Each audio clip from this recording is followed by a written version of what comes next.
Σήμερα θα δούμε πώς μπορούμε από έναν πίνακα με τιμές actual και target να βρούμε και να φτιάξουμε ένα γράφημα το οποίο να μπορεί να μας δώσει γρήγορα μια ματιά στο τι έχει πάει καλά ή τι έχει πάει λάθος ή πόσο μεγάλη είναι η διαφορά. Αν θα πιάναμε τα δεδομένα όπως είναι, με Alt και F1 φτιάχνει το default γράφημα το οποίο δεν μας δίνει πολλές πληροφορίες, μας βάζει δίπλα-δίπλα τις τιμές και θα βλέπαμε ότι οι πορτοκαλί τιμές, οι target, σε κάποια είναι πιο χαμηλά, σε κάποια είναι πιο ψηλά, αλλά δεν έχουμε ένα γρήγορο view που να εστιάσουμε μόνο στο πόσο παραπάνω ή πόσο παρακάτω είναι οι τιμές. Οπότε το αφήνουμε αυτό, κάνουμε delete, ξεκινάμε δομώντας τον πίνακά μας, άρα Ctrl-Tab για πίνακα, My Table has headers και πάμε να φτιάξουμε τις έξτρα κολόνες που θα χρειαστούμε. Για το πλεόνασμα θα βάζαμε μια καινούργια κολόνα surplus, την οποία θα λέγαμε ότι είναι, αν αφαιρέσω από το actual το target, εδώ θα έχω θετικές και αρνητικές τιμές. Για το surplus θέλω μόνο τις θετικές. Ένας εύκολος τρόπος για να το κάνω αυτό είναι να βάλω max της τιμής actual μείον target, αν ό,τι είναι θετικό ή αρνητικό, 0, άρα θα μου φέρει μόνο τις θετικές τιμές. Αυτό καλό είναι να το φορμάρουμε μόνο εκεί που έχει δεδομένα. Δηλαδή θα μπορούσαμε να πάμε εδώ στο custom και βάζοντας το 0 για τους θετικούς αριθμούς, ερωτηματικό για το επόμενο, οι αρνητικοί αριθμοί δεν υπάρχουν, ερωτηματικό και για το 0, οπότε δεν θα παρουσιάσει τα μηδενικά με αυτόν τον τρόπο. Αυτό το surplus θα μπορούσαμε να το βάλουμε πράσινο. Πάμε να δούμε τώρα να υπολογίσουμε σε μια καινούργια κολόνα το shortage, δηλαδή πόσο μας έλειψε πόσο κάτω από το στόχο ήμασταν. Άρα, εδώ με την ίδια λογική δεν αλλάζει πάρα πολύ αυτή η φόρμουλα, την βάζουμε και δίπλα. Εδώ ό,τι είναι πιο εύκολο, είτε βάζουμε μείον συν για να αντιστρέψουμε τα πρόσημα, είτε βάζουμε target μείον actual, ό,τι βολεύει περισσότερο. Στην ίδια λογική και εδώ πατάμε custom με το 0 ερωτηματικό, ok, και βλέπουμε πόσο ήταν το shortage. Και τα έχουμε και τα δύο σε θετικές τιμές. Θα δούμε γιατί μας είναι χρήσιμο αυτό. Στη συνέχεια θα έχουμε και μία επανάληψη της κολόνας target 2, γιατί θα τη χρειαστούμε ως βοηθό κολόνα στη συνέχεια. Οπότε ίσον target και μας φέρνει τις ίδιες τιμές. Επιπρόσθετα θα φτιάξουμε μία ακόμα κολόνα που θα είναι πόσο ποσοστό είναι το surplus ή το short αντίστοιχα του actual, για να ξέρουμε αν θέλουμε να σορτάρουμε βάσει του μέγιστου ποσοστού. Γιατί τα 300 στα 1200 δεν είναι, μπορεί να είναι ένα surplus 300, αλλά δεν είναι το ίδιο ποσοστό όπως τα 300 στα 1500. Οπότε πάμε να φτιάξουμε αυτό το γράφημα, οπότε percentage, και εδώ θα πούμε αν το actual είναι μεγαλύτερο του target, άρα αν έχουμε υπερβεί, τότε θα έχει τιμή το surplus, οπότε φέρε μου το surplus και πες μου τι ποσοστό, άρα surplus προς το actual, τι ποσοστό του actual είναι το surplus. Αν όχι, δηλαδή αν είναι ίσα ή αν είναι μικρότερα, τότε αυτό που θα είναι μεγαλύτερο θα είναι το shortage ή θα είναι η τιμή 0 που είναι εδώ. Οπότε θα έχουμε τη γραμμή shortage προς το actual και πάλι κλείνουμε παρένθεση, enter, και αμέσως έχουμε τα ποσοστά.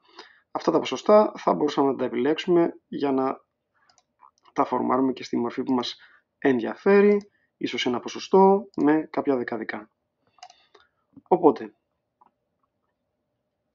πάμε τώρα να φτιάξουμε το γράφημά μας. Αν έπιανα actual control product name με alt F1 θα μου έφερνε αυτή τη λογική. Αν έπαιρνα τις τιμές του target copy, κλίκαρα εδώ και έκανα Ctrl V, θα μου τις έφερνε δίπλα. Εμείς το target ιδανικά θα το θέλαμε σαν μια γραμμή. Ας διώξουμε τον τίτλο μόνο, δεν μας χρησιμεύει σε αυτήν την περίπτωση, για να εστιάσουμε στα υπόλοιπα. Οπότε, για αρχή θα θέλαμε το target να είναι μια γραμμή. Πώς γίνεται αυτό? Θα θέλαμε να αλλάξουμε στο chart design, change the chart type, και θα πηγαίναμε, αντί για clustered column, θα θέλαμε αυτό εδώ να είναι ένα line with markers. Κάπως έτσι. Οπότε, OK, επιλέγουμε τη γραμμή. Ένας τρόπος είναι αυτός. Αν δεν έχουμε τόσο άνεση στο κλικ, μπορούμε να το πιάσουμε και από εδώ και να πιάσουμε series 1, series 2. Και λέμε τώρα ότι εδώ θα θέλαμε το marker, στα marker options, να είναι κάποια από τα built-in, να είναι μία παυλίτσα. Θα το κάναμε 20 για να μπορούμε να το βλέπουμε λίγο καλύτερα. Οπότε είναι μια γραμμή. Θα δούμε τώρα πόσο μεγάλο θα το κάνουμε αυτό αναλόγως τι θα μας χρειαστεί. Οπότε αμέσως βλέπουμε τις μπάρες που μας ορίζουν το actual, το target.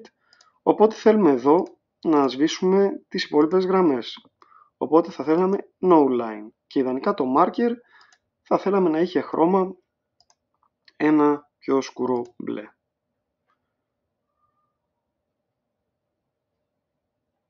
Όχι όμως στο border, αλλά στο fill.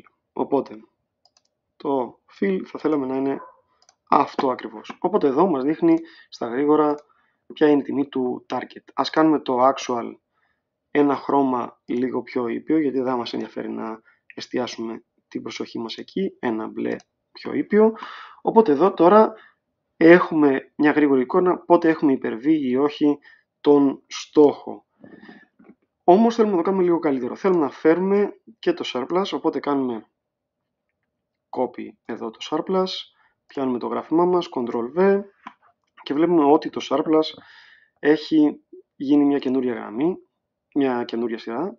Οπότε εδώ στο chart design θα πάμε πάλι change type και ιδανικά αυτό το surplus θα θέλαμε το series 3, θα θέλαμε να εμφανίζεται ως άθροισμα πάνω στο actual. Οπότε με μια stack column λογική θα το βάζαμε σαν secondary axis πάνω από το target ιδανικά, οπότε πρέπει να φορτώσουμε και την helper κολόνα του target. Οπότε πώς το κάνουμε αυτό? Παίρνουμε τη helper κολόνα του target, copy, Ctrl-V και αυτή εμφανίστηκε εδώ, chart design, change start type, κάνουμε λίγο expand και η helper κολόνα του target θέλουμε να είναι stacked column στο secondary axis και θέλουμε ιδανικά να ζει μόνο το surplus που είναι το gray και το helper που είναι το κίτρινο.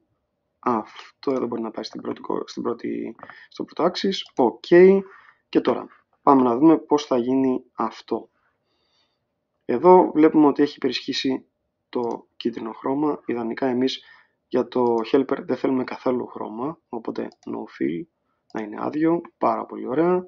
Και θέλουμε εκεί που θα κάνει stack να μην είναι το target πάνω από το surplus, αλλά το surplus πάνω στο target. Οπότε εδώ από αυτή την εικόνα δεν μπορούμε να τα αλλάξουμε, αλλά μπορούμε να πάμε στο select data και να πούμε ότι η τελευταία σειρά θα πάει ένα βήμα πάνω, οπότε βλέπουμε το surplus πάνω από το target που δεν εμφανίζεται, που είναι το θολό.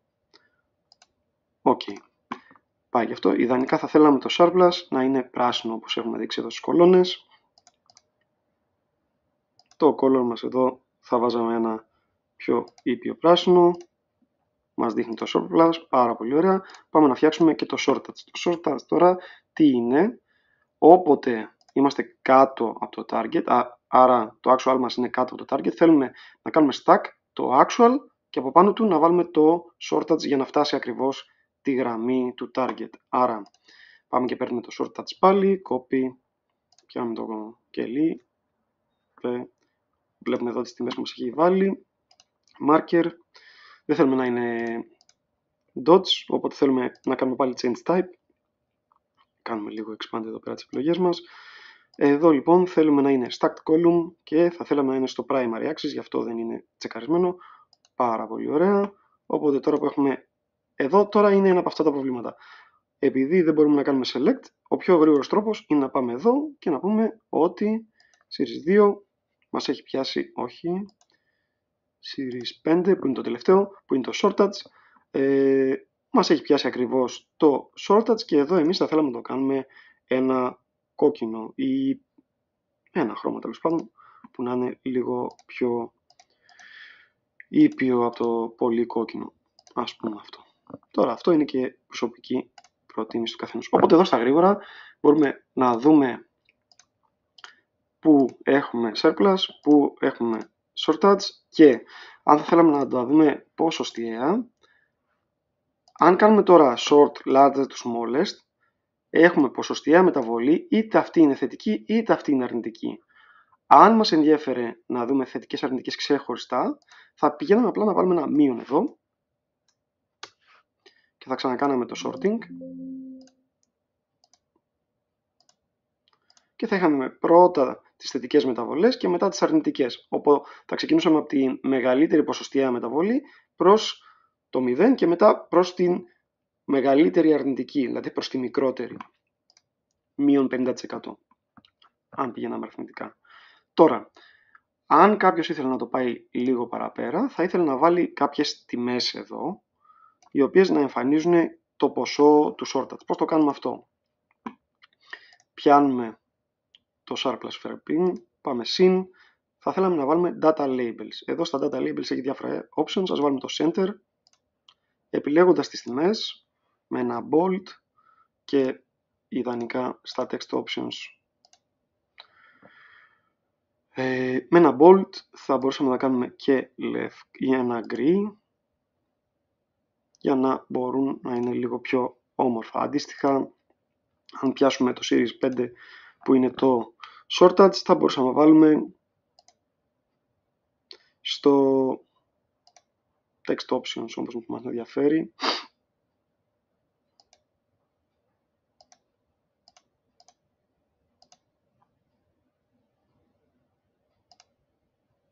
Data labels, center, αντίστοιχα πιάνουμε τα κείμενα, text options, ας φύγει αυτό από εδώ, ένα gray, control bold και είμαστε ok με το αποτέλεσμα. Κάποιος μπορεί να ήθελε πιο φαρδιές κολόνες, αυτό μπορεί να επιτευχθεί αλλάζοντας το gap width, δηλαδή πιάνοντας αυτή την κολόνα, αν το βάλουμε στο 100%, αμέσως στο secondary axis η θολή, αυτή η κολόνα που δεν φαίνεται, έχει γίνει 100%. Αν πάμε στις πρώτες σειρές και κάνουμε αντίστοιχα και στην άλλη, στο άλλο axis 100%, φαρδένουν όλες οι κολόνες και επειδή επαναλαμβάνουμε τις ίδιες τιμές δεξιά και αριστερά, ίσως να θέλαμε να διώξουμε τη βαθμονόμηση του secondary axis με ένα delete, καθαρίζει και απλά εδώ τώρα χρησιμοποιώντας το default marker του Excel για τα charts έχουμε μικρότερες μπάρες. Αν θέλαμε να φέρουμε μεγαλύτερες μπάρες εδώ, ένας τρόπος αντί για να χρησιμοποιούμε τα default είναι να βάλουμε ένα shape όπως μια γραμμή, shift, κάνουμε μια ευθεία γραμμή, βλέπουμε περίπου το μέγεθος που μας ενδιαφέρει, αν θα θέλαμε να την κάνουμε λίγο πιο μικρή. Και τώρα τι μπορούμε να κάνουμε, όπως είναι η γραμμή, μπορούμε να την κάνουμε όσο παχιά θέλουμε.